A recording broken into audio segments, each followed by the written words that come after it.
Live from the CBW Radio UK studios in Chelmsford, this is Off the Record with Big C and his trusty companions, Jazzy Jeff and Stinky Pete.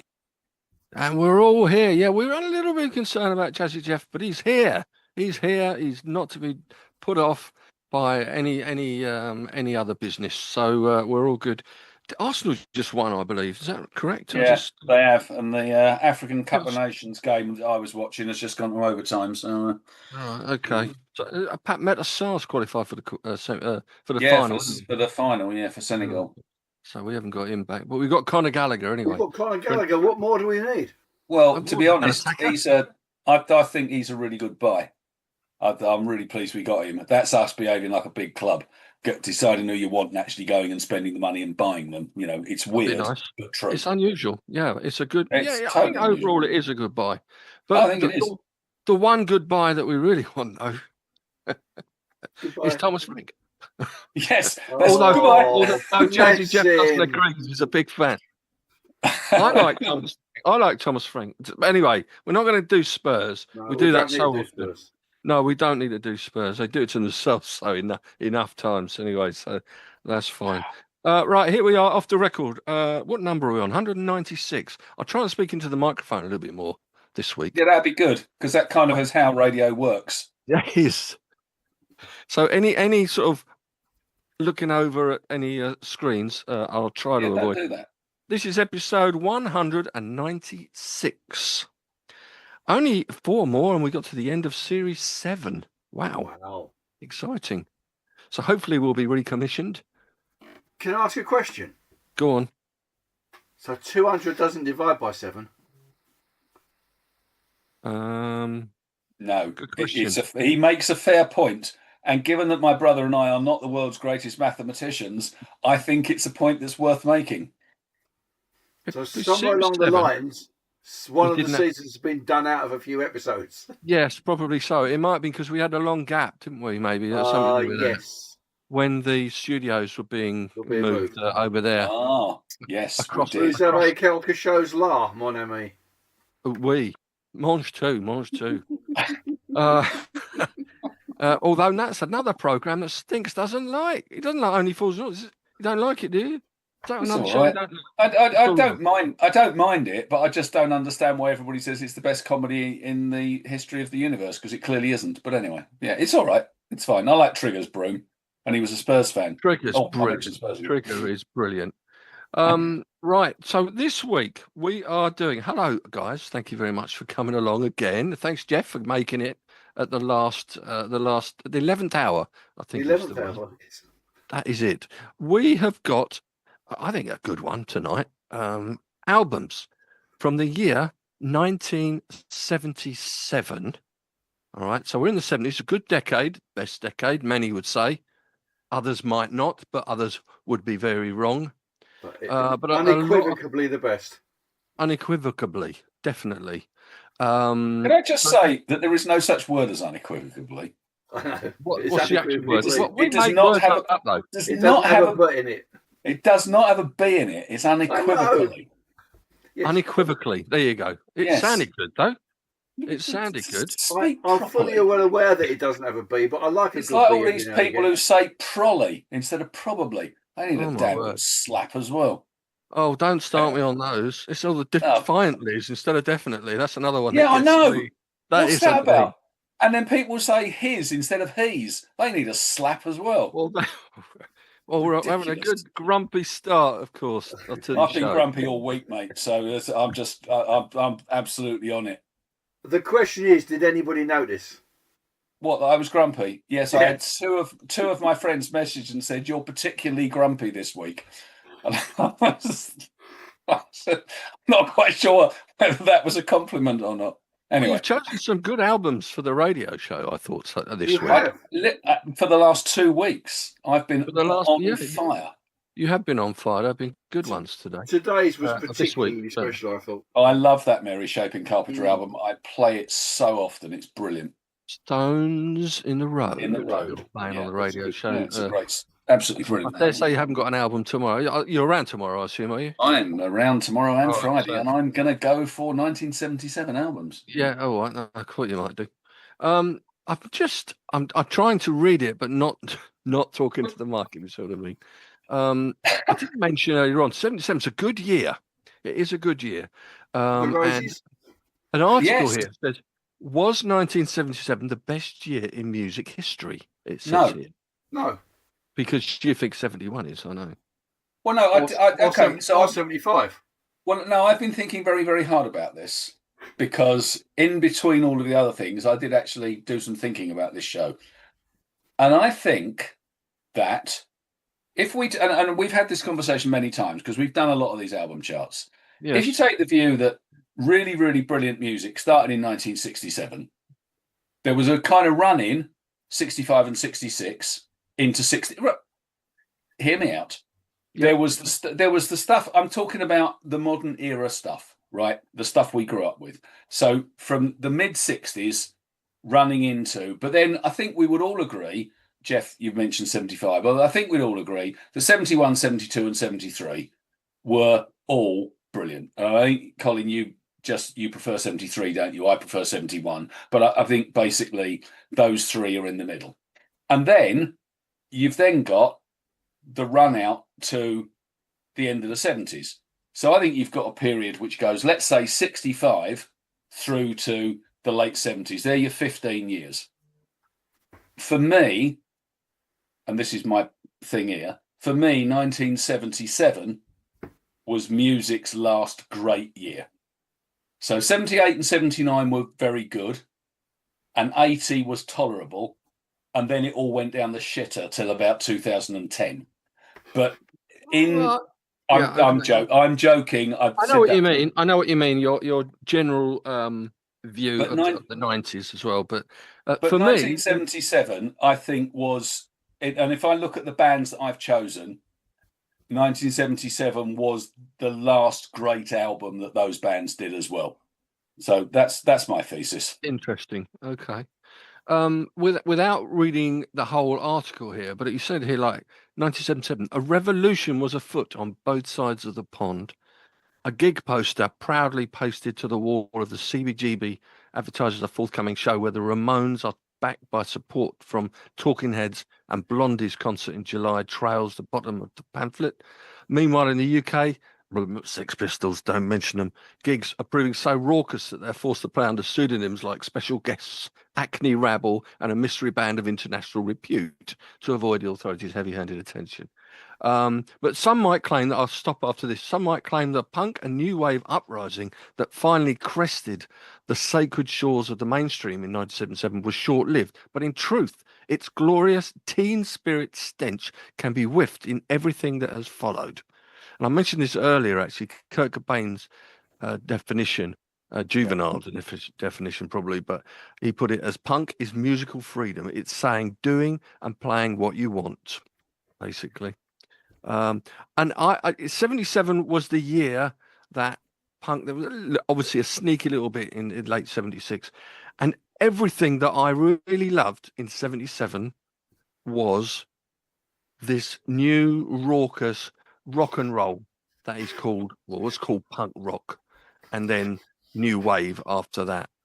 So it's difficult for me to get away from, I said this on the air actually last couple of days, difficult for me to get away from the new wave side of things. And I know that many of the albums that I've chosen you're not going to have because of that. Well, I think that's what makes it interesting, because actually 1977 is a watershed year, and you know, a lot of the kind of reading around that I did, it said, you know, it is a watershed year. The bands that have been around for 10, 15 years were having to find a new way of expressing themselves in the light of what was happening with the Ramones and blah, blah, blah, blah, blah. Yeah. And then also get kind of the forerunner of what then happened in the 80s with the electronica. So I think there was this real thing where a lot of the bands were looking back at where they'd been, were looking forward at where they needed to go. And the albums that came out in 1977, the ones I've chosen, were very much indicators of that. So it was a sea change, but I've obviously chosen bands that I like, not stuff that just happened to be around, as you have. I have as well. Yeah, I've probably got about 75 or so albums listed here. I know a number of them. I could start to say yes, Stinks will have that, and maybe Jeff would have those as well. I've actually got a few that I think you'll have that I've got on my shout outs. So, but again, I've gone on the basis of I've only chosen albums I own. Okay, fair enough. I think it's safe to say I own just these. for a second. I was going to bring you in, Jeff. Yeah, that's very sweet of you. That's very kind of you. I have nothing major important to say. I own very few albums from this year. I own a maximum of 8, and that might only be 7 because I'm not actually certain I own one of the ones I think I might own. Okay, it's not one of the ones you sold to or gave to your brother, is it? Well, I definitely gave one to him and he says I didn't, but he's definitely got Night Tonight. But that's by the way. Definitely got what? The live Nils Lofgren album. Night After Night. I bought that. No, you didn't. I gave it to you. Anyway. No, you didn't. All that aside. I hear what you say, Cole, and I think you're absolutely right, and I get the sea change or whatever. And I don't want to preempt anything about albums that we're going to talk about later. But the 2 biggest albums in this year, in this country at least, are nothing to do with punk at all. Possibly so. I've probably got them on my list. And actually, I'm going to say this now so that we don't get tripped over it later. I'm not certain that they are as good as they are, as they've been made out to be. They're good albums, brilliant albums. But I'm not certain they're as good as they've made out to be. But I think that they were so good because they were not punk, and therefore everybody who wasn't into punk we got these instead. Okay, well, can we start off with one of those then? Because I presume that you're talking about Rumours. Oh, well, that's one of the 2 of them, yeah. That's one of the 2.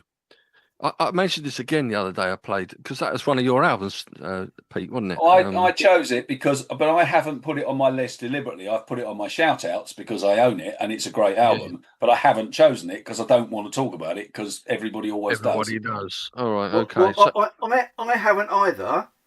Neither have I. Funnily enough, but it is one of the albums of the year. On the very rare occasion that I've had a chance to think about anything this week. Can I mention the other one as well now? Go on. Yeah, go on. Okay, so the other one, bear in mind that we're talking about UK, not US, is Hotel California. Well, that was released in 76 in the US, 77 in England. I might have to disagree. I think the single the single was definitely 77. I thought it was sort of December.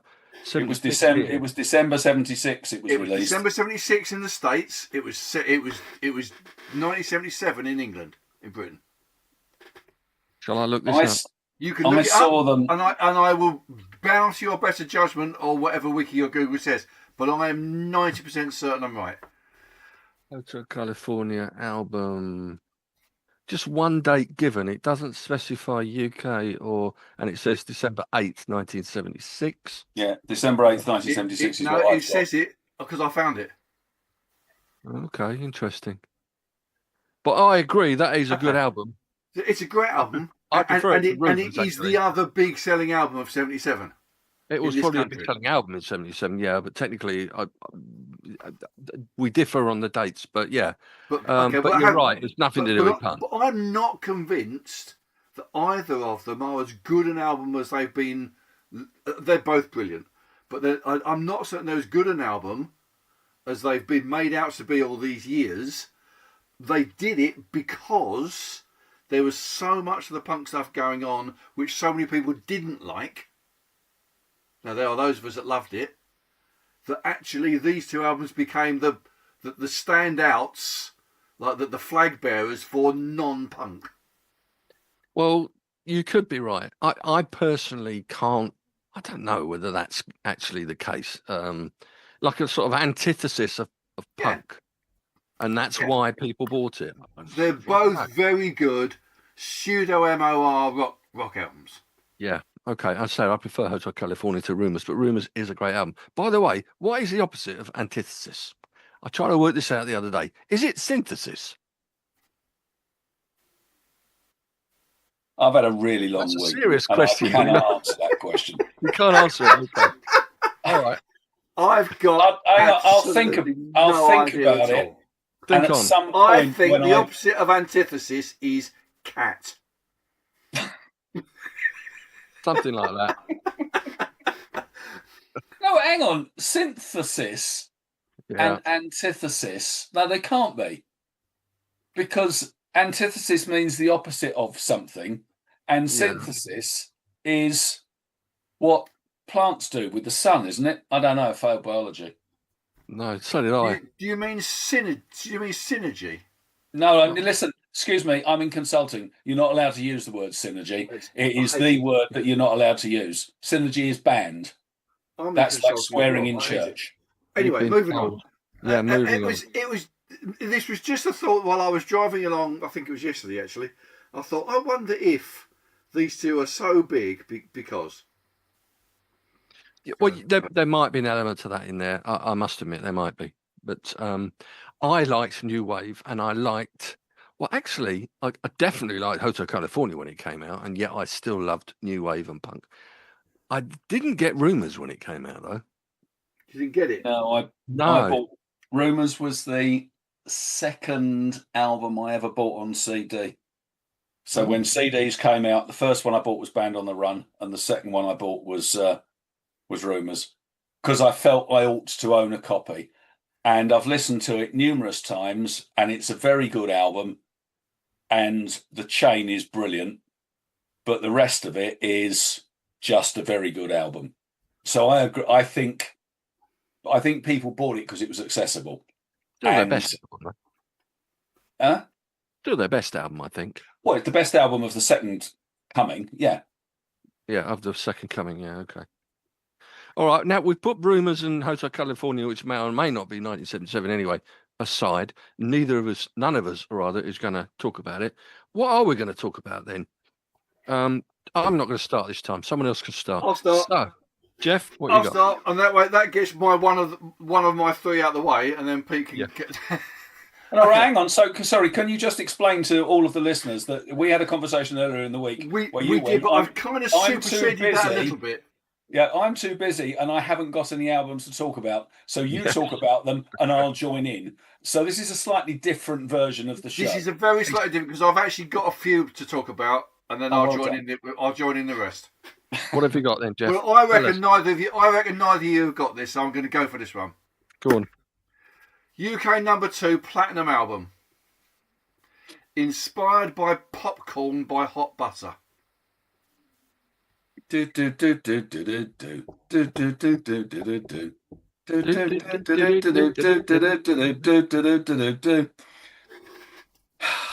never heard of it. It's in the 1001 albums you have to listen to before you die. It sounds very computery then, is it? It's very computery. It's not something like Jean-Michel Jarre, is it, or something like that? It's exactly something like Jean-Michel Jarre. Yeah. Is it Oxygen? Or Mr. Charlotte Rampling, as we like to call him. Yes. It's Oxygen. So, yeah. It's Oxygen, yeah. Oxygen. I didn't know that was 1977. Which is not Tubular Bells by a long stretch, in my opinion. And I say this with all due love and whatever. I suspect it's one of those albums that's far better as a live performance than it is on as an album. Well, he did it live in. He did it in Canary Wharf when Canary Wharf first oopened, didn't he? Yeah, he did. He plays it in cathedrals and things. Yeah, which was a long time later. It's absolutely, ultimately forgettable as an album, as background music, as ambient music. But actually, he's done it really, really well. Yeah, it's a really good produced album. The Oxygen 4, which was the single, which is the one that we all know. The one I know. Is actually a really good little tune within it. But I mean, you could put it on and forget it's on completely and go, oh, was there music on, or was I in a lift, or whatever. and it was a big influence on Moby. Good old Moby. And a lot of other dicks. Yes. Very good. But it's a 1977 album, which I own. You're having a whale of a time there with your jokes. It was absolutely.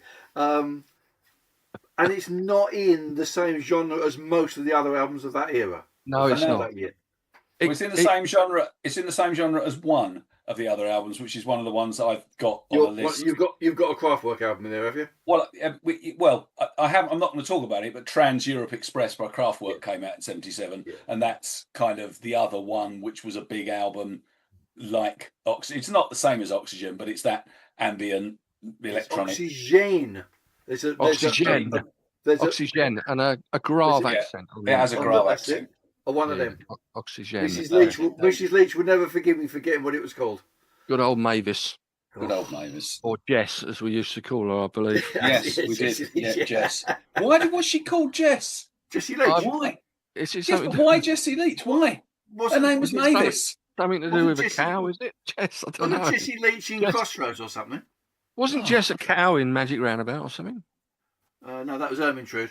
Yeah, Ermintrude. Yeah, and Jess was the cat. Jessie Leach was Jess the cat. Yeah, no, it was just the cat. No, that's in Postman Pat. That's Postman Pat. That's years later. I had no idea what she's called, Jessie Leach, but she used to live in House. Sayden Grove, isn't it? Yeah, just off the green there. Yeah, that's right. Sort of area where Martin Chivers used to live, actually. Sort of area where Martin Slade used to live as well. Yes. Martin Slade was he up there as well? I thought he was he was the road opposite on the other side of the green. Was he? Okay. All right.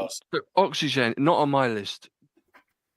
Not on my list. But my vocals. At least I got one on my own. Well done. My vocals on Oxygen 4 are top notch. Oh, they're spot on, mate. They're perfect. Absolutely. Almost like hot butter. Yeah, I do like that one though. Yeah, it's great, isn't it? It starts with that, and then people wonder what the hell. We used to do that in school. Those of you listening on Spotify, Colin is now doing obscene things with his fingers and his mouth. This is not true. I'm impersonating hot butter and popcorn. Yes, of course you are. Dinks, what have you got then? Well, I'm going for all of my obvious ones because it was 1977. So I saw the Eagles in 1977 at the Bingley Hall on the Hotel California tour. The other band I saw at the Bingley Hall in 1977 was Yes, and their album for that year was Going for the One. This was the year that Rick Wakeman returned, having sat out the grotesque abortion that was the Tales from Topographic Oceans and the better but not great Relayer. It's only 5 tracks. Going for the One itself, the title track, which features a lot of steel guitar played by Mr. Howe. My favourite track on the album, which is Turn of the Century, was one of my very favourite Yes tracks of all, which is a beautiful piece of music. Parallels, which is a rocker.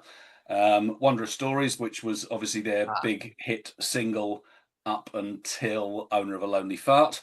And then Awaken, which is a classic Yes song, a 15-minute epic featuring Mr. Wakeman on the church organ of St. Martin's in Vevey in Switzerland.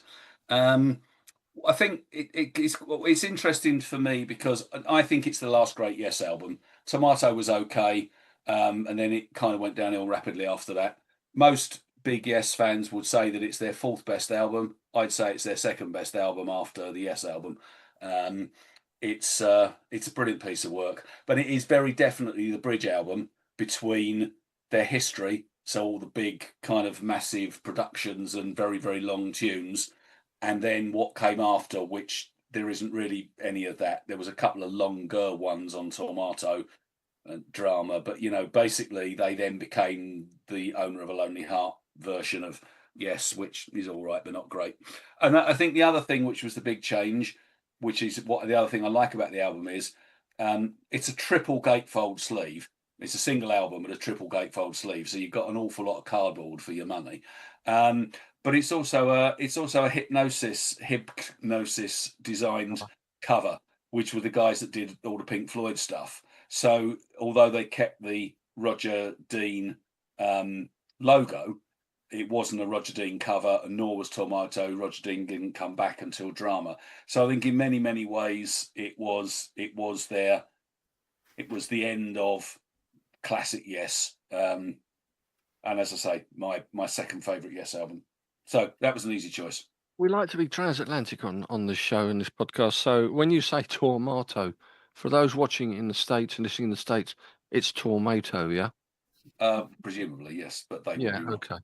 And it's tomato, not tomato, isn't it? No, it's Tour because it's based on Yes Tour, which is the tour That's on the one. Dartmoor. Yeah. Okay, all right. Now, Wondrous Stories, I love that. I must admit, I do love that. I was going to say, Good is that song, on that album? I but think it really is. horrifically badly spelled. Horrifically badly spelt on the title of the song. Now, why they put an E in Wondrous, I don't really know. But that's the way they sing it, I suppose. It is. Anyway. Wondrous Stories. Was Wondrous Stories as good as it was because actually it's a Vangelis song, basically?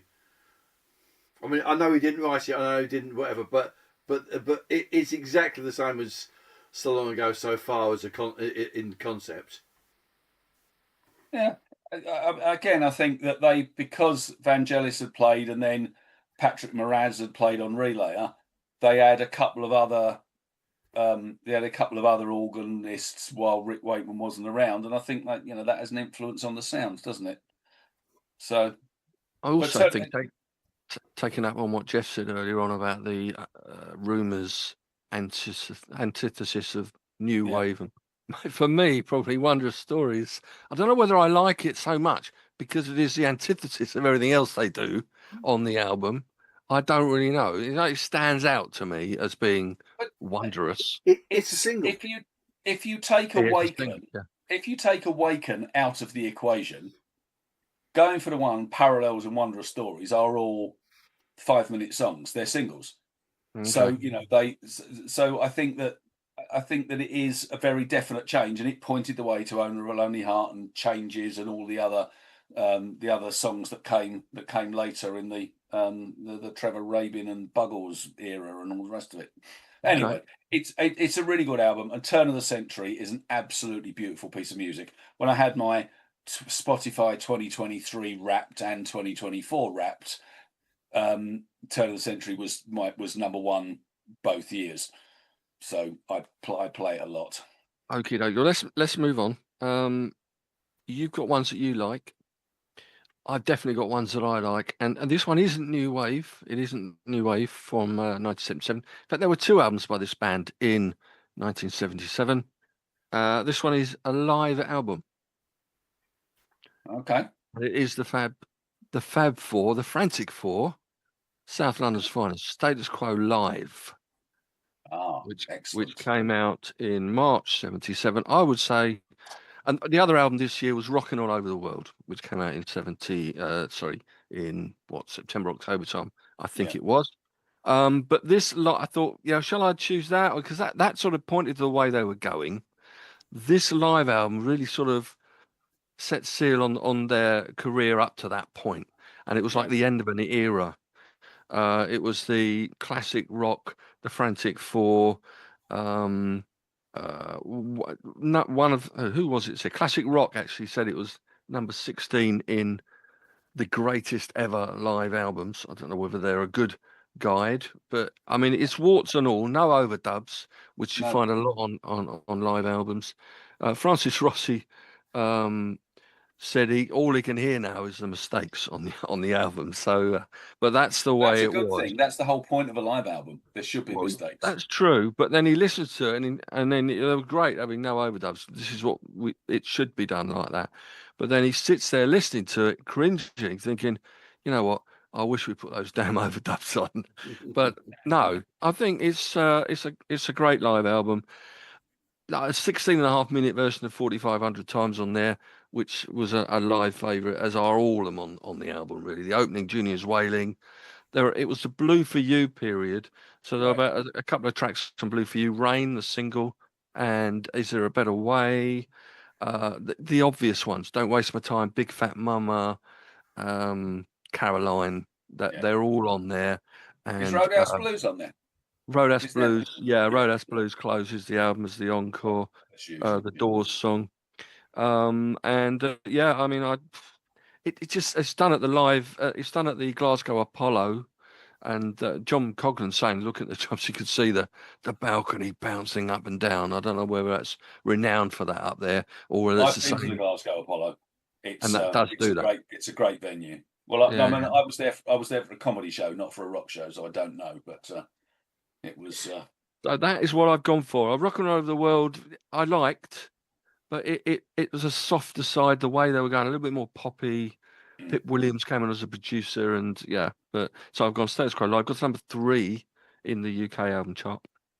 Jeff, Good album. Okay, I'm going to go for the other one that I think maybe Pete hasn't got and you won't have, Colin. Okay. And this is, I can't find any note of it being commercially successful at all. Interesting. Which is a shame. This Sounds is like my my kind of favourite album. Caravan album. Oh, And this is Better by Far. Okay. Which is a far more commercial, much shorter songs, far more commercial. It's far more Jeffrey Richardson, who was the violinist, mandolin player, than Pye Hastings. Although Pye Hastings is all over it still. But there's a song called Feeling Alright, which is fantastic. Better by Far itself. There's a really nice sort of orchestral thing called Silver Strings, which is a bit of a giggle. Probably my favourite song on it is a song called Give Me More, which has a female vocal by one Vicky Brown, in case anyone cares, who was Joe Brown's first wife and thus Sam Brown's mum. oh, really? That Yeah. is new. I didn't know that. Okay. And she belts this thing out, and it which really works. So as I say, it's got that Caravan. Pye Hastings has a particular style of guitar that is very it does. obvious to anybody who's heard it before, but it's a lot more commercial. They're much shorter songs, and listen, it's not a brilliant album. It's never going to set the world alight, but it's one of those albums you can just listen to time and time, and it doesn't offend, and it doesn't do anything else, you know. It's interesting because it's not an album I know at all. So I've got kind of the Land of Grey and Pink, obviously, which is the Caravan album everybody has, and I've got Waterloo Lily and For Girls Who Grow Plump in the Night. But there's but I think they're all far more Pye Hastings. Yes, they are. Elongated jam work, a bit of Brand X stuff in exactly. it as well. And that's what I'm saying. So I'm not familiar with this album. I'll have to try and get hold of a copy because that sounds like it because I love Caravan, but that sounds like a really interesting way of looking at it. Cool. Good shout. Tony Visconti produced. Did he produce all their stuff? Not only did Tony Visconti produce it, I don't know. He didn't produce the early stuff. No, definitely not. No, he didn't. No, but Mrs. Visconti sings on it. Mary Hopkin, the one and only, whom apparently we can't imagine doing this sort of thing from last week. No, indeed. So I can't imagine Mary Hopkin doing anything. Well, she does. So, why do we keep on talking about Mary Hopkins? It's very weird. Well, I don't know. Why wouldn't you? Also, Tony Visconti was playing recorder on The Last Unicorn and electric double bass on Man in a Car. There we go. Doesn't say anything about Mary Hopkin, though. Never mind. It doesn't say anything about Mary Hopkin. No, it doesn't mention her. I bet it says Mary Visconti on it. I've got no. It doesn't. It says Vicky Brown, but whatever. We'll move on to Stinks. What have you got for your next one? I've got my other shoe-in, very obvious choice, which is Street Survivors by Leonard Skinner. You can't talk 1977 without, in my opinion, their other perfect album. I think Pronounced is a perfect album, and then they had a bunch of perfectly serviceable, good Southern rock albums. But Street Survivors, and obviously with the history, and then literally it came out, and was it 5 days later they were dead, or half of them were. Three of them. Yeah, so it's really kind of a bookend to the I know they've produced loads of albums since, but none of them have been even close to as good as this. I don't think there's a duff track on it. I think it's a perfect southern rock album, 4 tracks each side. And what's interesting about it, obviously, well, What's Your Name as a starter, which you're not allowed to play anymore, are you? Because everybody thinks it's about things you're not allowed to talk about. Welcome, Rolf Harris. And then That Smell, which is one of my favourite Skinhead albums, and that's when I saw them at Leeds Uni on this. Well, in February of this year, they were playing a couple of tracks off the yet to be released album, and That Smell was one of them.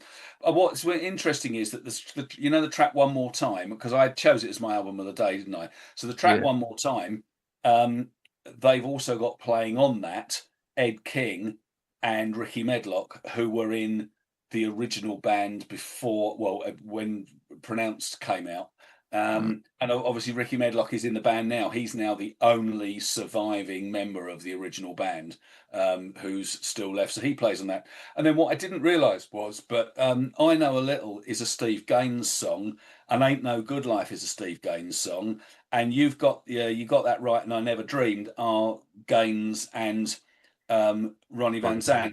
And you kind of look at it and you go, how might the band have developed, and how might their sound have developed if Gaines died? Steve Gaines, if Gaines hadn't have died? Because clearly the sound is more. I think the sound on this album is more soulful. It's not as hard edged, I don't think, as some of their other stuff. So I wonder how they would have gone if he'd lived. And then obviously Honky Tonk Nighttime Man, which is my other favourite track on the album, is a Merle Haggard song anyway. But I just think it's a brilliant album. I've got it on my list, and I knew you would pick it, so I haven't done too much. It's my favourite Skinhead album by a long, long way. But it's my favourite Skinhead album because it's far more country than it is rock. Yes. I agree. And what Steve Gaines gave to it was the country hook. Well, and I think that's interesting. Didn't have before. Because the others are all from Jacksonville. He's from Oklahoma. He is. So it's old Okie. Completely different musical tradition as well, and I think it shows. Yeah. But I mean, I agree with you. If I had to choose between the two, and I could only have one, I would choose Street Survivors as well, I think.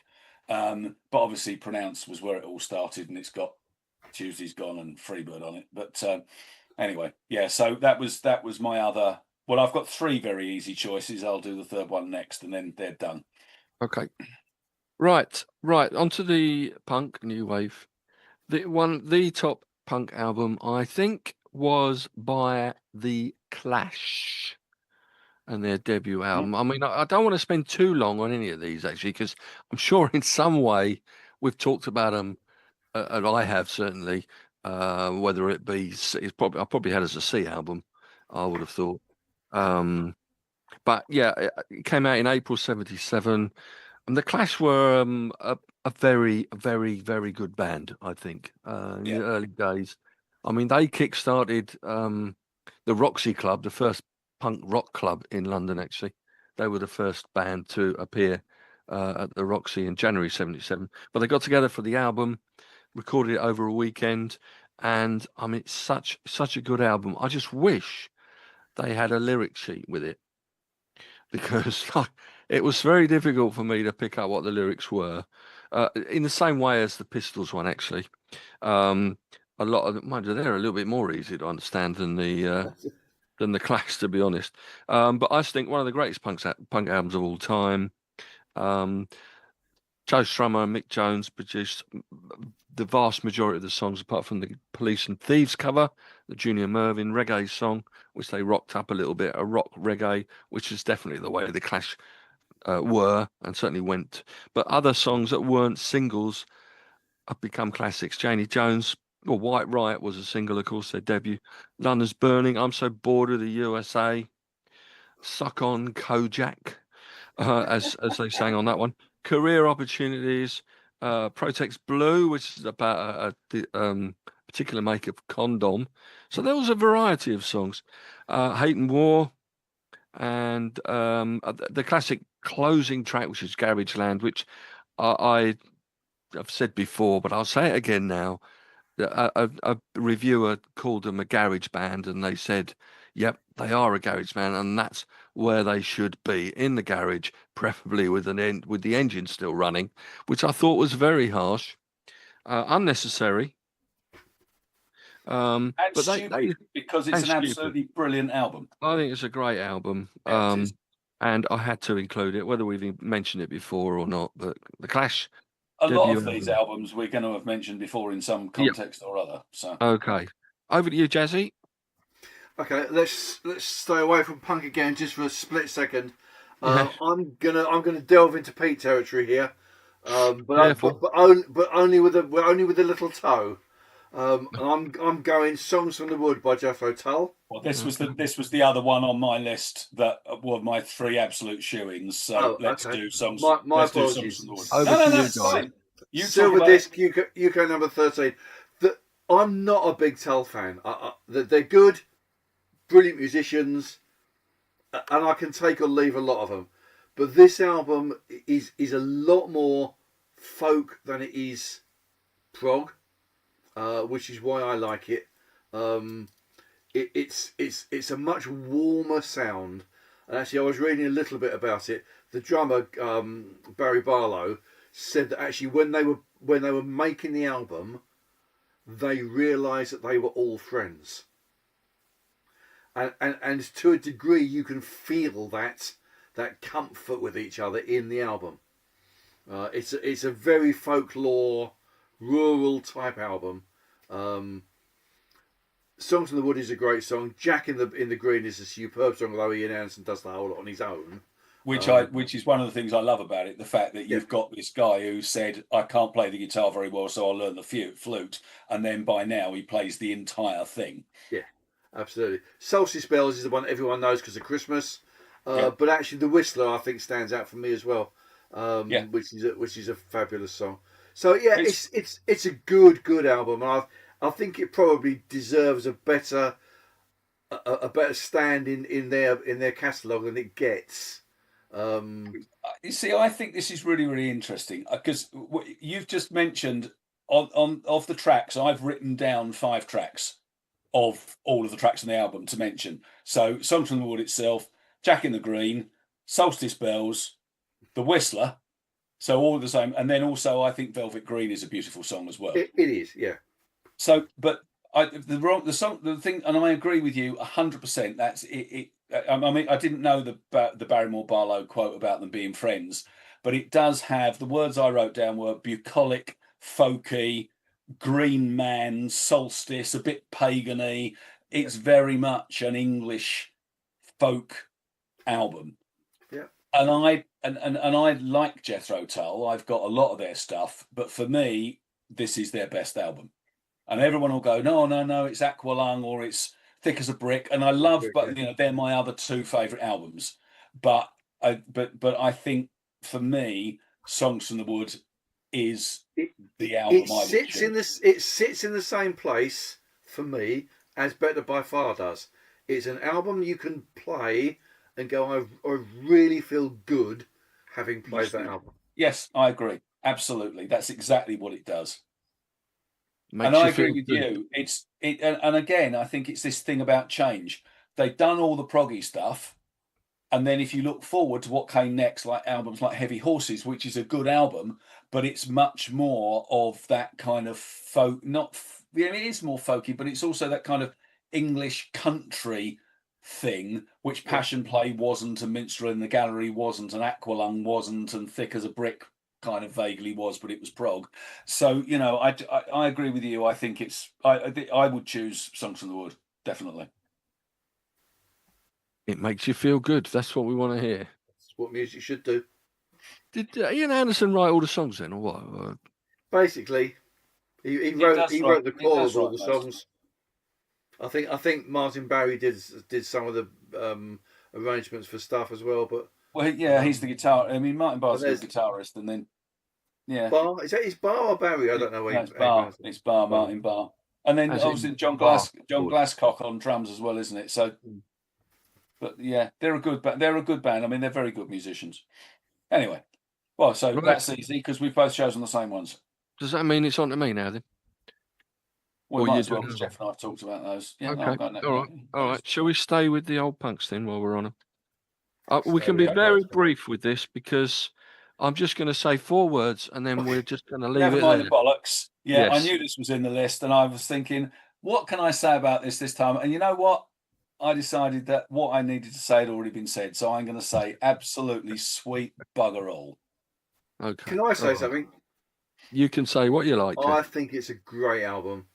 It's full of oomph. It's full of angst. It's high energy. Some of the song lyrics are bloody hilarious, let They alone are. whatever. And I just think, of its nature, of its ilk, it is fabulous. Having said all of that, and all joking aside, it's a great album. I love it. I do prefer the Clash album, and there might even be other albums of this genre that I prefer to that as well. But I think it's just simply because they're a bit more in your face Yeah. and not everyone's cup of tea. I'm not pointing at anyone in particular. He's gone to sleep there, Pete. Now, hasn't he? I think He's just showing us his chin because he's just showing us his contempt I've just for our discussion. He did say he's going to say bugger all. I've had my hair cut and my beard trimmed today, so I'm just giving the viewers the benefit of seeing my new beard. Very and I'll nice. sleep while you talk about this stuff. We're not going to talk about it anymore. I think I'll because reactivate. No, it has to be mentioned again in '77 because it's a top album for the year. So there you have it, Jeff. What have you got apart from that? Okay, can I ditch 2 very quickly together? Go on. I bet they're the 2 I've got together. They may well be. First one got to UK number 2 gold disc. The second one got to UK number 3 gold disc. Low and Heroes, both by David Bowie. I've got both of those. Both of them have got a really good song on. Sound and Vision is a fabulous song. Heroes is a great song. The rest of the albums are fairly crap. Mrs. Visconti's on this one as well, in case you care. Yeah, I knew that one. And for me, Berlin didn't do it for Bowie particularly. Low, I think, is a better album than Heroes, although commercially, no, not commercially, critically, the critics thought it was the other way around. I don't think either of them are as good as they should be, and they're both very much Marmite. It's critically not as. Is that because Low came first and it was something completely different? I think so. And in latter years, the critics have come back and gone, actually, Low's a really good album. Actually, no, it's David Bowie. Yeah, we're going to like these. It's David Bowie. Yeah, I mean, exactly. other than Low, no, I don't like this. It's not like David Bowie, is it? No. But then other albums came out and said, oh no, it's David Bowie. You've got to like that one. There's a lot what I more feel sort about of pseudo jazz, slightly Wookiee stuff going on in it. And Brian Eno's got his fingers all over in every pie that's going. And they don't make me feel nice. They don't make me feel nice when I listen to them. Okay, so I've chosen. You are nice, Low Jeff. You are nice. That's all you need to worry about. I've Changing chosen the Low subject and from Heroes. nice. I've chosen Low and Heroes as well. Yes. I don't think they're meant to make you feel nice. I kind of think that's the point. And I think the whole Berlin trilogy was Bowie's angst coming out. He'd done The Man Who Fell to Earth, which was kind of between Station to Station and Low, and the front cover of Station to Station is one of the stills from The Man Who Fell to Earth, and the cover of Low is The Man Who Fell to Earth as well. So he was in his kind of alien-y, feeling detached from the world.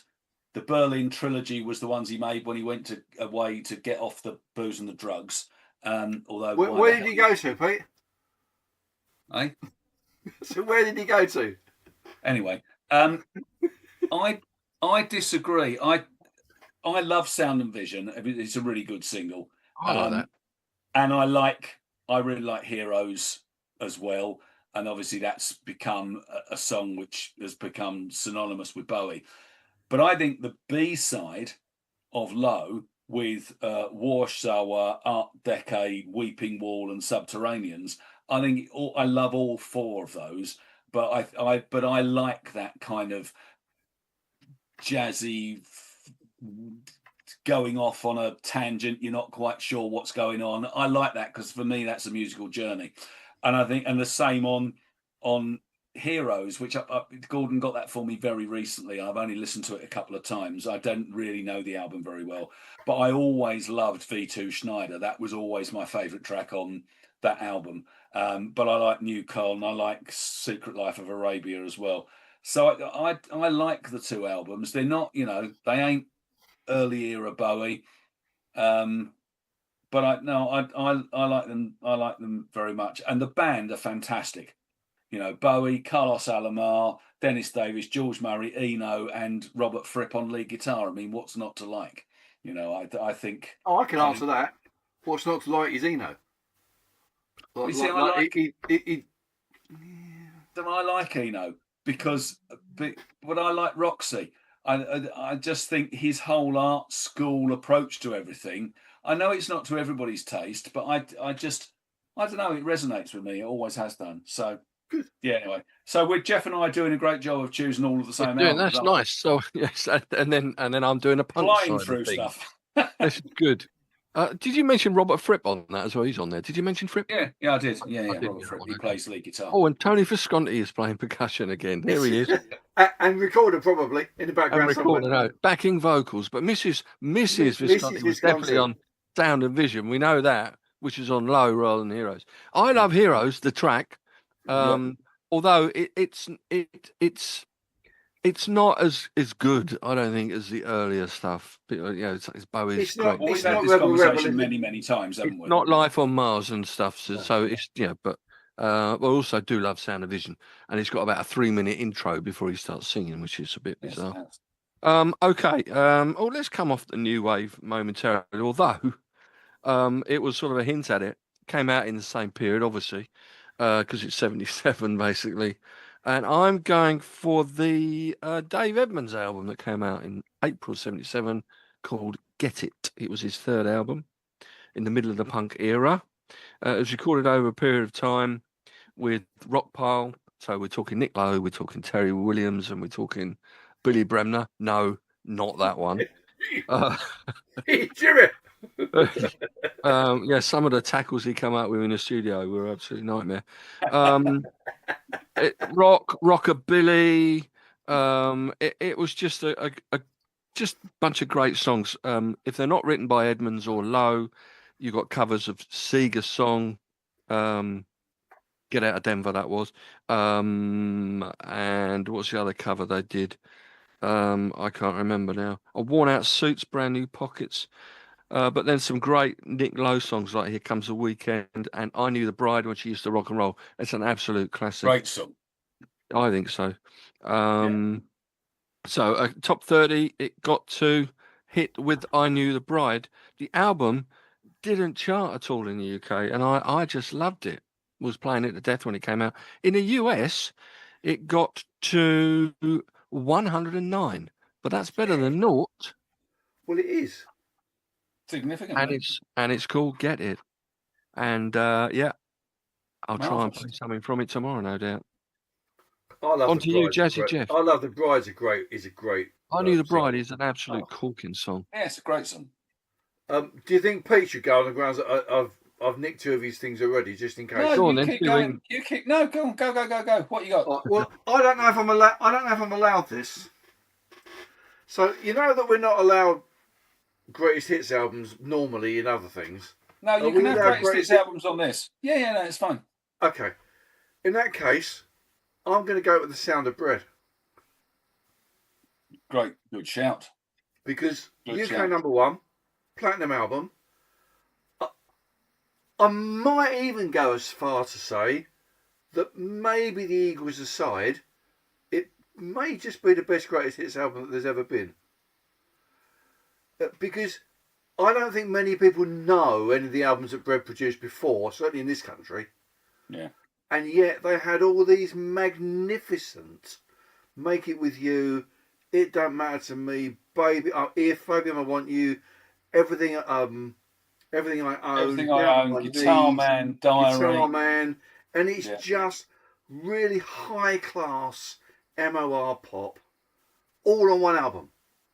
Yeah. You know, and it's got a very classic. What's the word? I can't think what the word is now. Album cover. Like if you see the album cover without any words, yeah, it's the Sound of Bread. Yeah. Is that the Four Faces? Yeah. Yeah. I'm sure it's a great album. I don't think I've got the album, but I've got so many. I've got the best. I've got the grey Best of Bread one, but that hasn't got Guitar Man on it. I've got a Bread album as well, but only on cassette. It's one of the things I've got to get on CD, and I can't remember whether it is the Sound of Bread. I think it is, but I think mine must be an import version because I bought it It's in like the a Middle East. beige. It's like a beige cover with a big brown colour. swirl in it. Yeah. Yeah, right. No, that's the one I've got. Yeah, it's a brilliant album. Yeah, maybe I have got Absolutely that brilliant album. Yeah, maybe It's there's terrific. a different sleeve now as well. Maybe they've got two different sleeves. But yeah, I mean, I'm going to look it up. But I mean, Sound of Bread, I'm sure, is going to be an excellent album. In fact, it's a double album. Is it a double album? I don't think so. I don't think it's a single album. It's LP side A, LP side B here. So maybe it's a reissue of it or something. But yeah, you're right. Make It With You. Any Way You Want Me. It Don't Matter to Me. Let Your Love Go. Trucking. Go, yeah. If we've didn't mention that one. Yeah. If a picture paints 1,000 words. Sweet Surrender. Lost Without Your Love. I love that one as well. There isn't a bad song on it. With most greatest hits albums, even with the Eagles, you get the last two on the Eagles album, you go, okay. But there isn't a bad song on it. No, I agree with you. It's fantastic. Well, yeah, it actually, the Carpenters will be up there as well. That doesn't have a bad track on it either because it's the Carpenters. So there's a few. Simon and Garfunkel's Greatest Hits is a good one as well. I mean, there are a few others, but yeah, this is going to be up there as. I wish they'd have. I think the difference is that certainly over here, most people won't know or have had the Bread albums. No, I agree. And therefore, to put all those things into one, it's go, okay, this works. This just works well. Yeah. Good shout. Crumbs. Oh, very good. Oh, yeah. I had to get that one again. I'm disappointed they don't have, because David Gates had a few solo songs as well. And maybe they could have thrown them on. I like the theme to Goodbye Girl. What a great film that was, by the way. And David Gates did the theme called Goodbye Girl. And what was the other one? Took the Last Train. That was him. That could have been on it too. Yeah, and sort of an anthology, really, isn't it? Right, Pete, did you have Bread? No, you didn't. No. Well, interestingly, I opted not to choose Decade by Neil Young, which was also released in 1977, was a greatest hits album, but I've talked about it before, I think, in the D albums, so I swerved that one. My next choice is a jazz fusion classic, and it is Heavy Weather by Weather Report. Yeah, I had that as one of yours, definitely. Right. I had that as one of yours as well. Well, it was an obvious choice. And again, if we could do this thing about this ending of an era, then it's just like an what's the word? An onomatopoeic sort of album title. It's Heavy Weather. It is, isn't it? Probably is. For the ones with no soul, like me. Weather Report, yeah. Tell us about it. Yeah, right. Okay, very good. If we're talking about this thing about it being the end of an era, then this was the last of their classic era of those albums after Black Market, which was the album before it in '76. What is great about it is obviously Birdland, which is the single, Joe Zawinul. Brilliant song, Teen Town, which is a real rocking kind of, if you can describe this kind of music as rocking, it's got this rocking kind of thing to it. It's a Jaco Pastorius song. He plays bass, but he also plays drums on it as well. So it's very much a Pastorius vehicle. Harlequin, which is this beautiful, sprawling kind of Wayne Shorter track. And then the other one, which I really love, is A Remark You Made, which again is a Joe Zawinul song or tune, but it's this really haunting kind of tone poem. So I mean, I love Weather Report. I've got all of their 70s stuff, but gun to the head, if I had to only choose one, this is the one I'd choose. Partly, I think, because it is the most accessible. I think certainly, you know, Teen Town and Birdland, the things that other people would listen to and go, yeah, that's, you know, that's perfectly nice piece of music. So yeah, Heavy Weather. Okay, Heavy Weather Report. I just got a text from Big Al, my big bro, that you saw earlier on. He says he saw the Clash. We're talking about the Clash again. He saw the Clash at the top rank Southampton in 1977 when he was at uni. They I was going performed, to say they that was where he was performed at uni. almost all of the album, plus a few covers. And I've never seen the Clash, so I said to him, I didn't know that. So I've seen the Clash. Have you? So have you, haven't you, Pete? I Yeah, saw the Clash in Victoria Park. Yeah, Rock Against The Racism with Tom Robinson. anti-Nazi League rally. Oh, okay. No, I never saw. I never saw them. I never saw the Pistols either. Okay, so I'm not going to move away from the new wave because it was definitely a new wave year. I mean, everything apart from the obvious ones that we've mentioned, the Quos, and a few other odds and sods. And I'm going this time for. There were two albums by this band this year in '77 as well. Their debut album, which was okay. The second one gets panned a little bit as being a bit lightweight, but I loved it. It's probably the first punk album, new wave punk, that actually did have a lyric sleeve. So I knew everything that they were singing. Paul Weller was singing in particular. This is in the city. It's not. In the City was the first one, which I've ignored. Oh, okay. I've gone for the second one. I've got In the City on my list. No, you're right. I did have them both down, but I had to choose one, and I've gone for This Is the Modern World, because it's a second album. It was more accessible than the first one, in my humble opinion. Despite the critical negative reviews it got at the time, but I think it's now viewed as just equally stylistically as In the City. They're just more catchy tunes on it for me. And maybe the fact that I could sing the lyrics did help, but mostly Paul Weller songs, obviously. Standards, Life from a Window, The Combine, I Need You for Someone, Here Comes the Weekend. Not the same Here Comes the Weekend that Dave Evans recorded on Get It.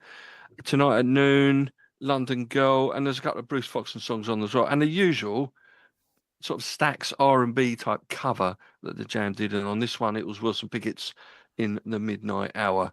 I'm not sure whether Wilson Pickett actually wrote it. It's probably Steve Cropper or someone, but it was definitely he made it. Yeah, it's just a very good, catchy album, and I love the next two albums that came out, but this is up there with it. It was a good lead in to All Mod Cons, which for me in '78 was their best album. This Is the Modern World got to number 22 in the UK chart, released in November '77. I'm down one on you two. If you count in Low and Heroes as two each.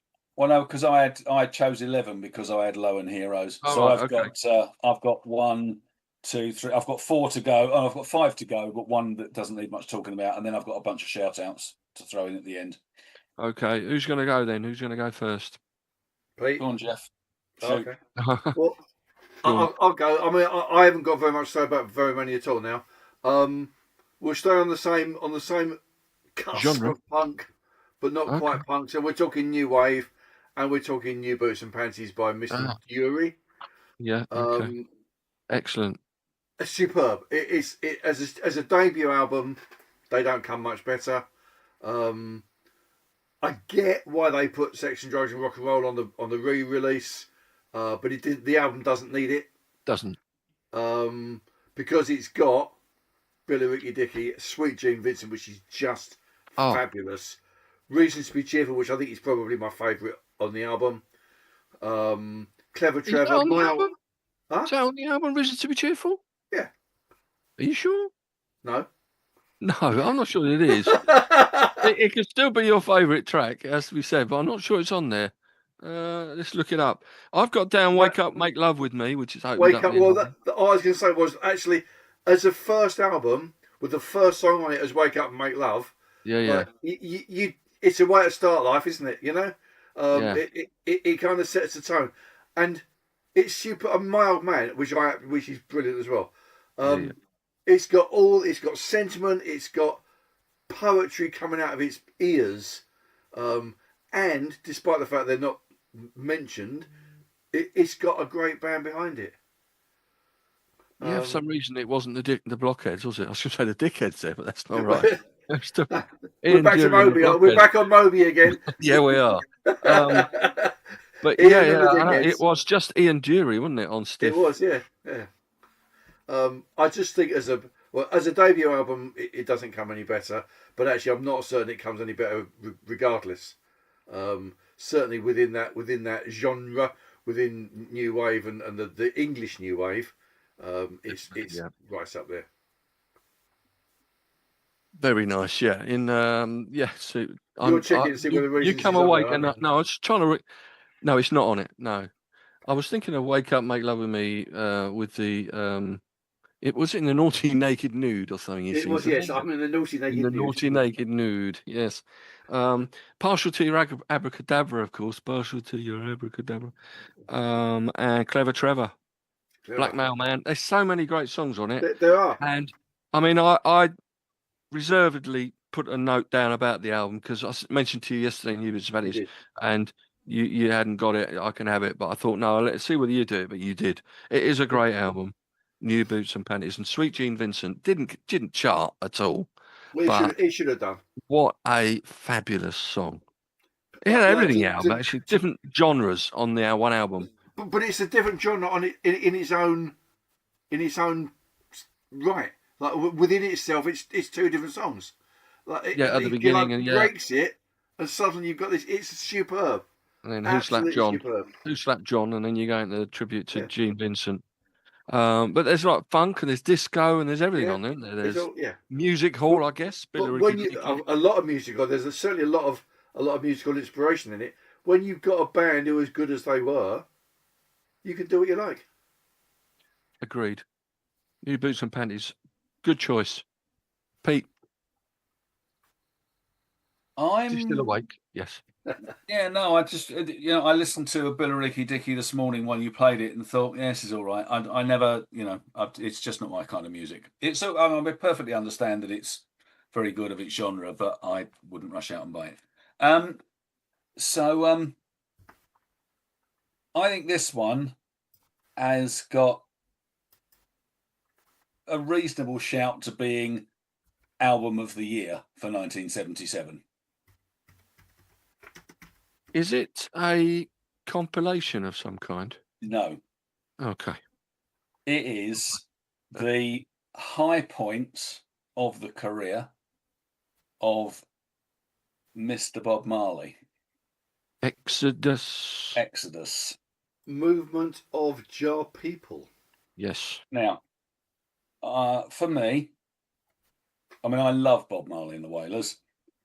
Why do I love Bob Marley and the Wailers? Because they were the band. Well, apart from the fact that Bob Marley was a massive Spurs fan, obviously, but they were the reggae act that rockers loved, in the same way that Mahavishnu Orchestra were the jazz act that rockers loved, and the band are so good. The band are so. The band are so rock fans. Like I was a rock fan. They were the bands. Anyway, it doesn't matter.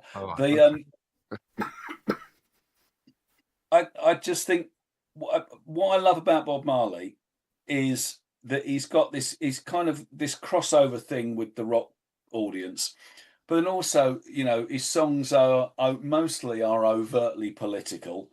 They are in many ways religious as well because of his Rastafarianism. The band are just fantastic.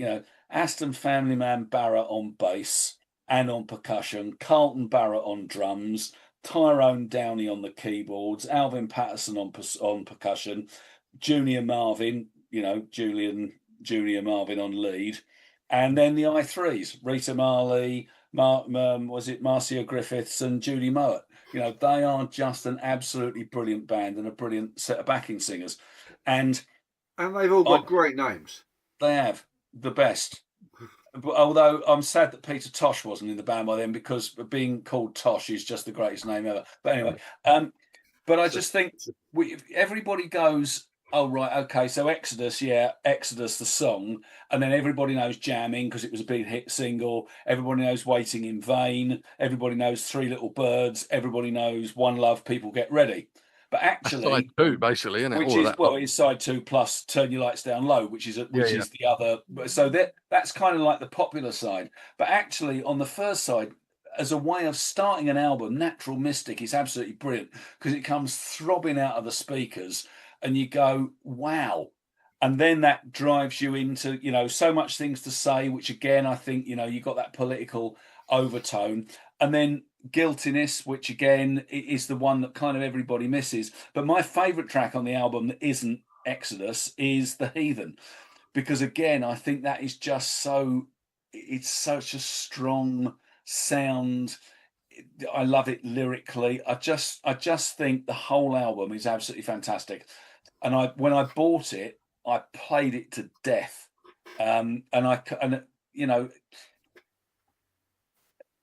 If you held a gun to my head and said, right, Exodus or Live at the Lyceum, I'd be struggling because I absolutely love Live at the Lyceum. But if you're talking about them at the peak of their powers, I don't think you can argue against Exodus. And they produced some good stuff after that until Bob Marley died. I don't think they produced anything better than this. So that's my other biggie for 77. Well, did you go? I don't know whether I may have said this before, but were you at the Lyceum for that gig? You weren't. Okay. No. I wished I had. Yeah. Well, you were only a little boy in 1975, weren't you? You was only about 13 or something? Yeah. 75? 14, yeah. 13 to 14, depending on when it was. I don't think you'd have got into a Bob Marley gig as a 14-year-old. No, probably not. I've got this on my sort of like list of I could chip in here if anyone needs me to, but you don't need me to, so that's fine. Yeah, it's a terrific album. Right, okay. Good. I'll go for another one I've mentioned a lot, so I'm not going to talk very much about it. It isn't a new wave album, although I've got more to come of those. And I think a top double album came out in October 77 by the musical genius of Jeff Lynne, Out of the Blue. Out of the Blue. That's on my list of albums that I own. I thought that you would say, so I'm not going to bother with. So yes, I think it's a brilliant album. I mean, is. even the songs that weren't singles, of which there were probably one or two on a double album, there were a number of singles. A lot of them made number 6 in the charts, spookily. Like Wild West Hero and Sweet Talking Woman, and was it Turn to Stone? What was the other one that was? I can't remember. There was a third single. Oh, Mr. Blue Sky, of course. Blue Sky, yeah. They all made number 6 in the chart. But yeah, it's like a concept album in a way. Certainly one side was a concept, the weather-related themes, which culminated in Mr. Blue Sky, with him saying, please turn me over, onto side 4 at the end. Number 4, Both Sides of the Pond, that was, Out of the Blue. And we've mentioned it before so many times, and so we got a bit more time for the others. I'm going to leave it there, Out of the Blue, EO. Okay, I haven't got any more with masses to say about any of them, apart from one which I could go on about for a long time. But I'm just going to throw this in as an album which I think as a band they are vastly overlooked, and I like them because I like things that are slightly quirky. And this is Rock and Roll with the Modern Lovers. This was on my list of ones I thought you'd choose, so I didn't. So second studio album, Ice Cream Man. These are children's songs. Like there is no way of putting it any other way. Half of these are children's songs played by adults. Wheels on the Bus, Ice Cream Man, Summer Morning. Egyptian Reggae is the one that everybody knows. Yeah. Well, part of Ice Cream Man that most people know. Yeah. Jonathan Richman, he's just odd, but we've had this conversation before. That all of his stuff is very clean and open. Like that, you can hear the guitar, you can hear the drums, you can hear the vocal. Like there's no mush, there's no dirt, there's nothing. It's all just clear and clean and open, and you're going, this is who we are, this is what we do, and you can like it or you can not like it. But and I suspect that Jonathan Richman really wouldn't care. But I went to see Jonathan Richman and the Modern Lovers in Manchester. You did. I was with you. Oh, were you? In the Free Trade Hall. In the Free Trade Hall. Yeah, with that's right. with the lightsaber. Yes, that's right. Yeah, he was very good. He was brilliant. Yeah. Jeff Kaplan forced us to go, but we thoroughly enjoyed it. I had a great time. Yeah, it was good. I just noticed Dave Marsh in the no relation to Lionel. We do hope. The PE Nazi. The late Lionel Marsh, of course. The new Rolling Stone record guide wrote, Jonathan Richman, for this album, lost his vision and became once more a teenage twerp. Now you know why everybody picked on teenage twerps. Now you know why everybody picked on him, on that kid in high school. But he called it also in the Village Voice. They called it the purest rock and roll album they'd heard this year, rooted as it is in the idea that as long as you keep a good beat, rock and roll is what you can get away with. Yep. Mixing trad folk songs and lullabies with originals that would do Mr. Rogers proud. Who's Mr. Rogers? No Rogers Namaste. Not him. Mr. Rogers proud. Clodagh's dad. Mr. Rogers. Jimmy Rogers. Fred Rogers, apparently known professionally as Mr. Rogers. He's an American TV personality and a Presbyterian minister. Well, whatever relevance that is, I don't really know. But okay, Jonathan Richman. He's from Boston, you know. He's from Boston. Boston, yep. Can I throw a Boston band in now, quick before you, Pete? Because he was friends with Jonathan Richman. He's in a band with Jonathan Richman. That's a guy called John Felice. And they had a band. He had his own band once they parted ways. And their debut album in 1977, I got it. It was on import. It's probably Alan got it, actually, when he was down in Southampton. The Real Kids are their name. A great, if I can find my page on it, just a great rock and roll album. Some great, again, catchy tunes from the Boston area, like Jonathan Richman, same area. Back to a bit of Chuck Berry, overtones of a sort of British bands of the mod style, maybe. They used to call them the British Invasion, I guess. But also they pointed the way to punk, which was to come. Some great songs on the album that you might not know. I'm going to try and play one tomorrow, actually. All Kinds of Girls was the single. Love that. But they covered Eddie Cochran with My Way. But a lot of them were Buddy Holly. They did a version of Rave On the album as well. Roberta, was that an original? It sounds like it should be a cover. But anyway, some great songs and short and sweet. A bit like the album I played this morning, which I haven't even mentioned yet on the radio. But The Real Kids, that's my one. And they're from Boston, which is why I've just linked it with Jonathan Richman. Pete, now you. Well, I'm going to go with one of my favourite Canadians. So the album I have, yes, and the album is American Stars. That's Celine Dion. Sorry. Yeah, American Stars and Bars. Right, Stars and Bars. Yeah, okay. Which is an interesting album because the album cover, Jeff, you'll know this. The inside cover of the Skinner'd One More from the Road album is a kind of collage of Jack Daniels bottles and guns and popcorn, and the back cover of American Stars and Bars is that same kind of thing, a collage thing with stuff. It followed on from Zuma. I saw him live at the Hammy Odeon on the Zuma tour in '76. This album, and he kind of prefaced some of the stuff off this album when I saw him.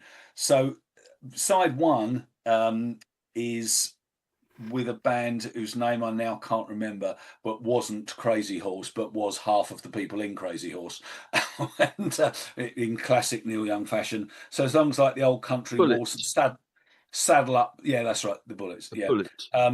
Saddle Up the Palomino, which is a great song. Hold Back the Tears, Bite the Bullet. But then side two is basically just 3 songs. Star of Bethlehem, which was recorded originally in 1974, it's a beautiful song. Will to Love, which was recorded in '76, and then the classic, my favourite Neil Young song, Like a Hurricane, which he played on the Zuma tour, but didn't appear on an album until American Stars and Bars. And that's the Crazy Horse side. So it's, Frank San Pedro on guitars and Billy Talbot on bass and Ralph Molina on drums. None of them are great musicians, but they just work. And then Ben Keith on steel. But interestingly, the vocals on that second side, the female vocals, were provided by one Linda Ronstadt. So you can't go wrong with Linda Ronstadt as a singer. No, Or indeed in any other format. And Emmylou Harris as well on vocals. Yes, Emmylou Harris was on it as well, but I Oh, picked out definitely. Linda Ronstadt because I knew we were all fans. So Is it a great album? Not in comparison with some of the earlier stuff, but Star of Bethlehem, Like a Hurricane, and Saddle Up the Palomino make it worth owning. Which if you don't pay a huge amount of money for it, so good album.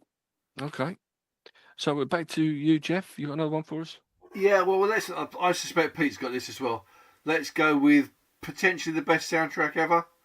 Oh, yeah. I've got it, but I haven't written anything about it because I knew you'd mention it. Well, I haven't written anything about it either, particularly. Well, but we'll just talk about it. Saturday Night Fever, all the Bee Gees stuff, Staying Alive. I can't think of it. Night Fever. More Than a Woman, is that on there? More Than a Woman. Yeah. That wasn't. How Deep Is Your Love? How Deep Is Your Love? Yeah. And it's also got Disco Inferno and Night on Disco Mountain. Night on Disco Mountain or whatever. Yeah. Yeah. If you like that sort of pop disco, you can't beat it. Like it's almost a greatest hits album as a soundtrack, It is, and I think it's a really interesting observation because like my generation. So when this came out in '77, I queued round the block in Hull to go and see it when it went on general release, the same as I did with Star Wars because that was the same year. And I was not a disco fan, although student discos were basically getting drunk and then falling on. We don't need to know the rest. Falling over under the plastic palm trees was what I was going to say. But anyway, right. Or getting thrown out for dancing on the table to Shawadi Wadi.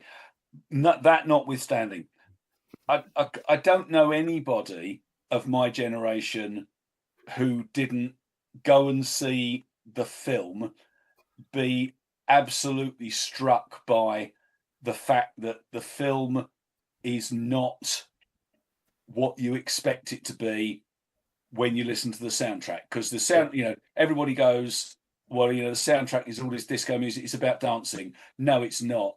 It's about alienation. It's about being a working class Italian in New York in the 1970s. It's about poverty, and it's about the escape of going to the disco and sex and drugs and violence. And it is every inch an 18 film, or an X as it was then. But the soundtrack, I think whether you like that music or not, the soundtrack is so redolent of the film that if you've seen the film, the soundtrack is almost compulsory to buy. And you kind of go, well, I don't like disco, but what is there not to like about Disco Inferno? It's, this pounding, driving beat And I'm not a dancer. I hate dancing, but even that would make me go, yeah, all right. If I had to, gun to the head, I would. So it's a brilliant album. I suspect there is no one of an age, our sort of age, and a little bit younger, who, when you hear those opening bars of "Staying Alive," doesn't prick up their ears and go, "Oh, I can do that." Absolutely. The Tony Manero walk. Yeah, it's there. It's there, and 100%. You know. Whenever I hear the start of "Staying Alive," I think of Airplane for some reason. Because that was playing on the jukebox when he bashed his head in the. Well, yeah, I mean, I'm of your generation, I guess. Well, am I not of your generation? Stinks. You are. You definitely but you never saw the film. In between, I never saw the film. No, I wonder whether Big Al did, actually. I wonder whether Big Al did. I don't know whether he's still watching at the moment. He can let me know. But yeah, I mean, I wasn't. It was a little bit of the antithesis of punk and new wave, maybe. I don't know. I didn't. Disco was everywhere. Music was everywhere. The Bee Gees have a lot to be blamed for in that respect. Everything in the charts was disco. But looking back over the years, actually they were pretty damn good at what they did. I've just noticed that the soundtrack, it mentions, one, there was Jive Talking on the soundtrack, on the film, but not. No, it's on the soundtrack, but not in the film. It's not in the film. Yeah, that's right. But also the novelty song "Disco Duck" was in the film, but not on the soundtrack. Is that where it originated? Yeah, it's not Disco on the soundtrack. Duck. Don't know whether Disco Duck. So yeah. Anyway, Saturday Night Fever. That was a compilation I was hinting at when I said earlier on. Actually, for you. My apologies. No wonder. I haven't got it in my list because I thought one of you might mention it. Stinks. We've got about 20 minutes, maybe.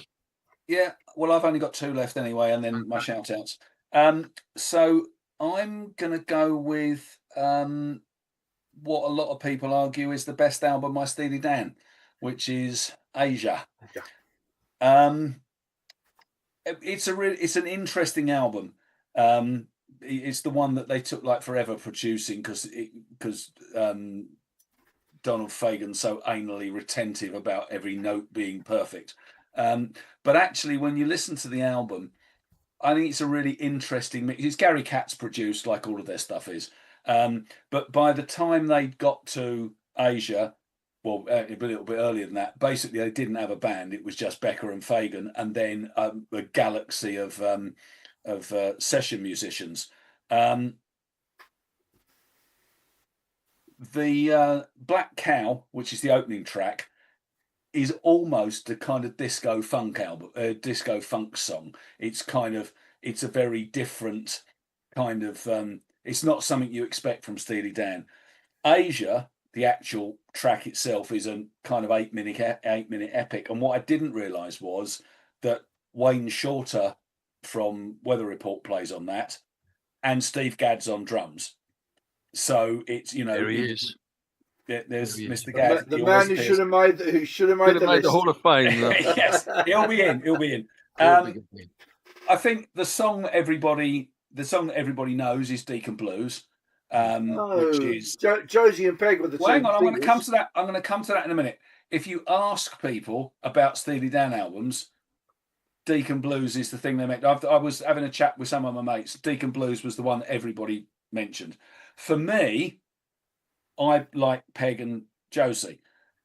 Peg has got Jay Graydon on guitars. You got Home at Last. I've got The News, which I think again is a really interesting track because on that, Becker, his guitar sound is almost Django Reinhardt-esque.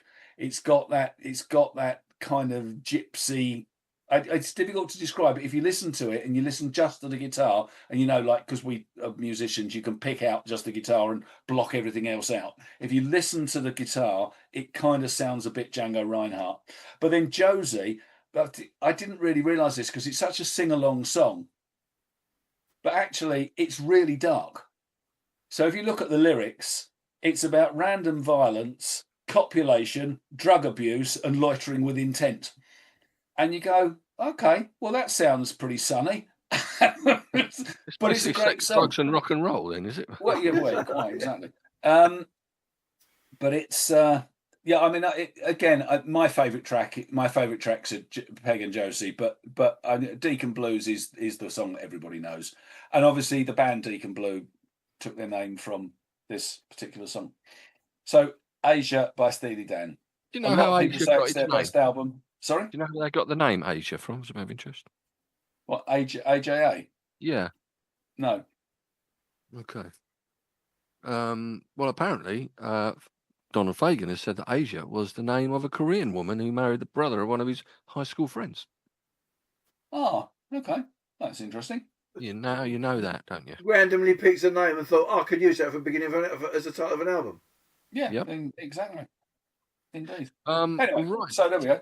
I'll conclude with a couple more punk throw-ins at the end, but I've got one here that I'm sure Stinks would have it. Maybe Jeff would as well, actually. And it isn't punk, and it's Billy Joel, The Stranger. I've got that on my list of albums I own, but I'm not going to talk about because I knew you would. Yeah, and I'm not going to talk about it long because, as we said, a lot of these albums we have mentioned before. But many people think it's his top album, and maybe they're right. With great tracks on it, and my favourite, certainly one of my top two favourites of his, Piano Man is definitely a favourite. But Scenes from an Italian Restaurant, which is right up Stinks Street anyway, That's being my like favourite Billy Joel song. I love this album. It's brilliant. a suite 95 hours long or something, isn't it? It's not, yeah, it's not quite that long. No, it's a story song. That's why I like it. I love story songs. It is a story song, and it goes on. It's about just over 7 minutes, I think it is. But And you can't do I'll a tell you story what, song in 3 minutes, can you? if you're around tomorrow, Jeff, I'll play it tomorrow on the show. I'll fit it in. But the singles on it, Moving Out, Anthony's song, Just the Way You Are. Yeah. She's Always a Woman. Oh, The Stranger album. itself, Only the Good Die Young.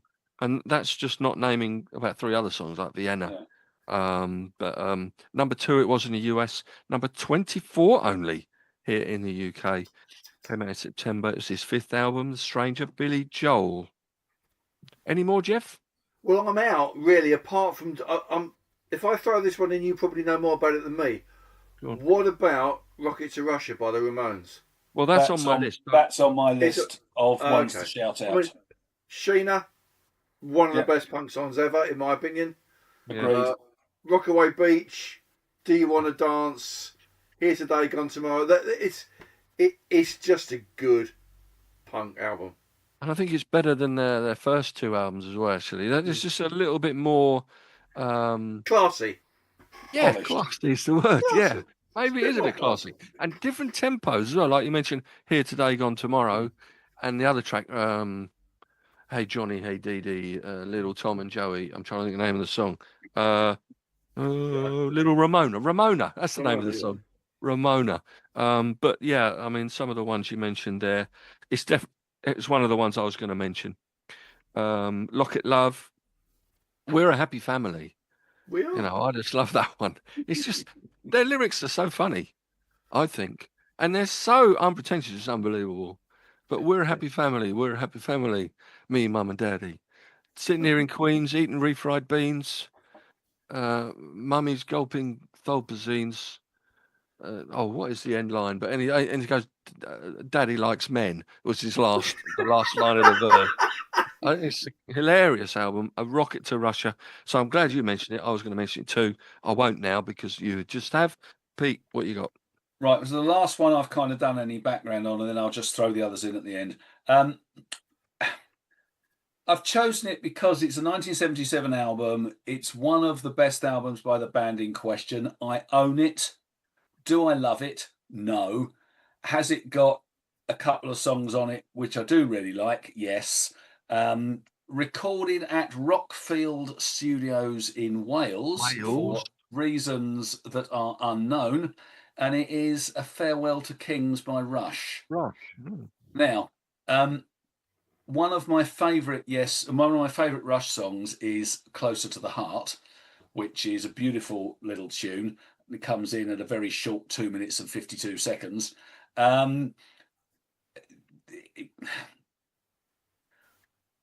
Geddy Lee's voice is awful.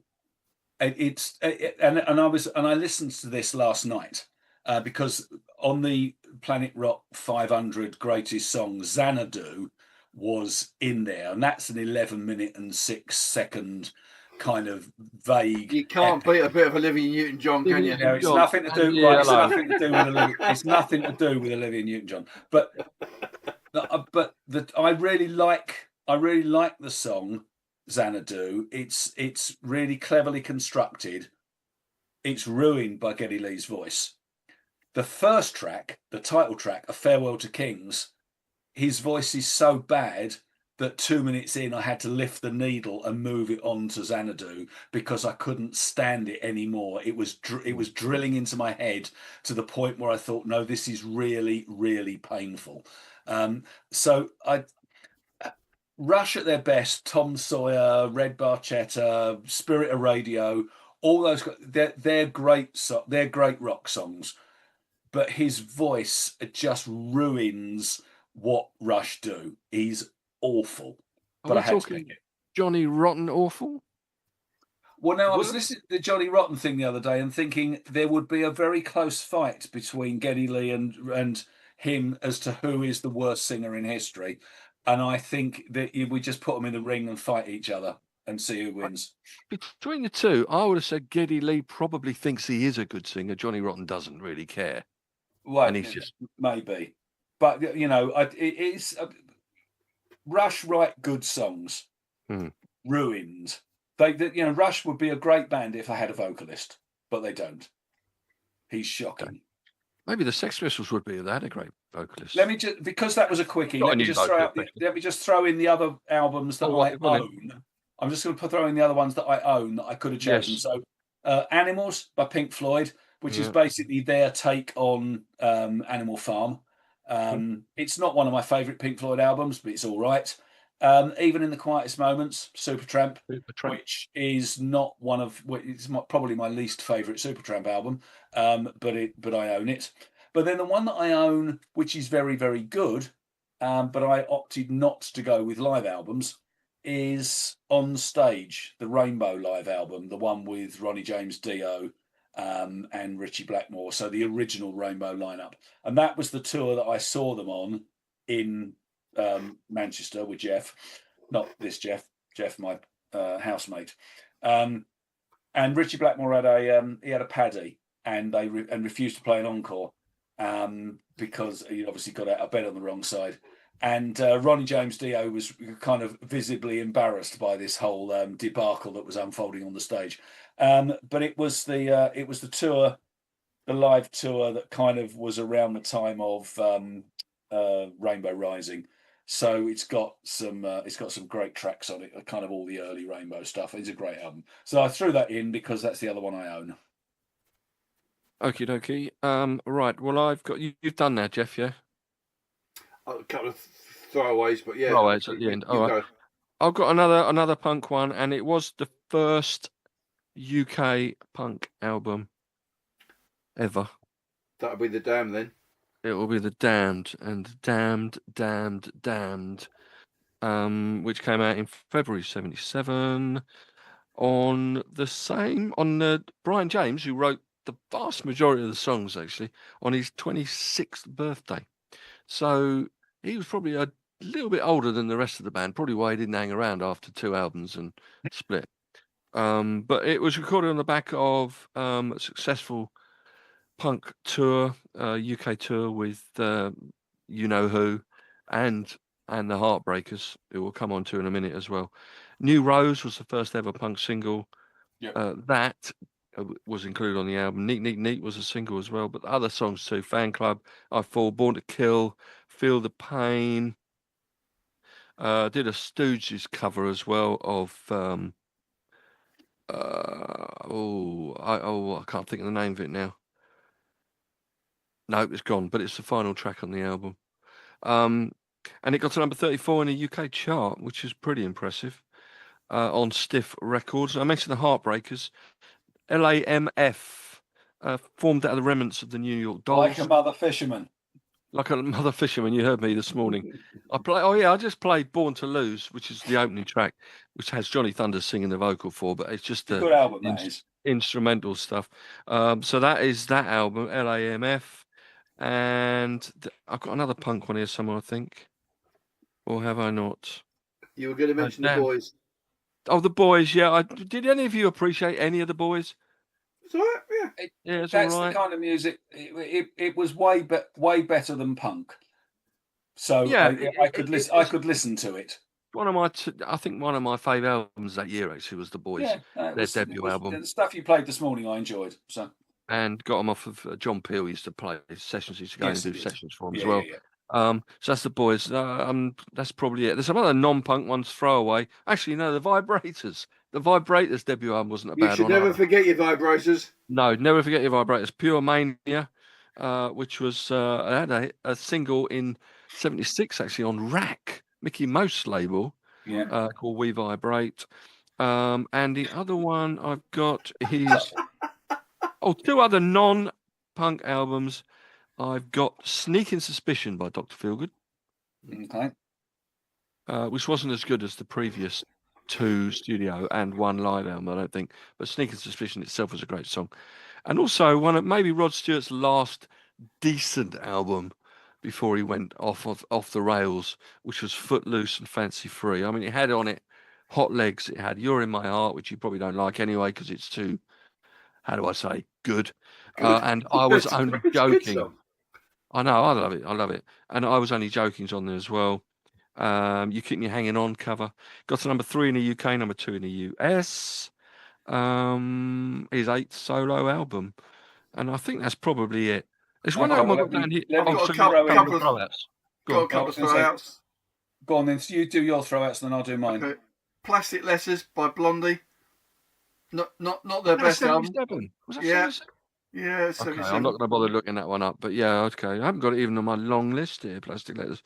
But yeah, that was the first. I mean, you liked the first album as well, did you? Or Their not? first album's just brilliant, but that was that's their first more commercial album. First commercial album with the knee on it, and I'm always touched by your presence, dear. I am always touched by your presence, cousin. Thank you. Is this, or is it just Kismet?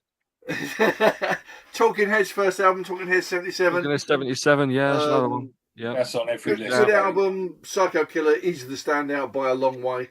Yes. Yeah. But they set their place out with it. Slow Hand was the other one. Right, Yes, that's a good one. that's on my shout out list. I'll cross that one off.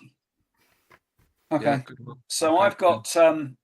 I've got Point of No Return by Kansas, which was their follow up to Left Overture. It's their other big album.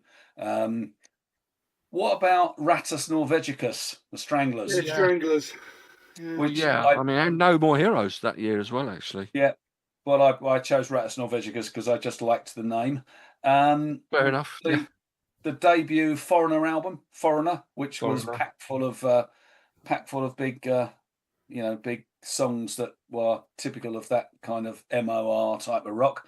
And then the other one, which I don't own, but I will eventually get hold of, is Peter Gabriel 1 with Salisbury Hill on it. Yeah, I've got that in the list here. I thought you might have had that one. Well, I have I didn't choose it because I don't own it. Because you haven't got it. It's a great album. Morriman the Burgermeister is a great song. But I mean, Salisbury Hill is just a classic single. It's brilliant. It is. And great words.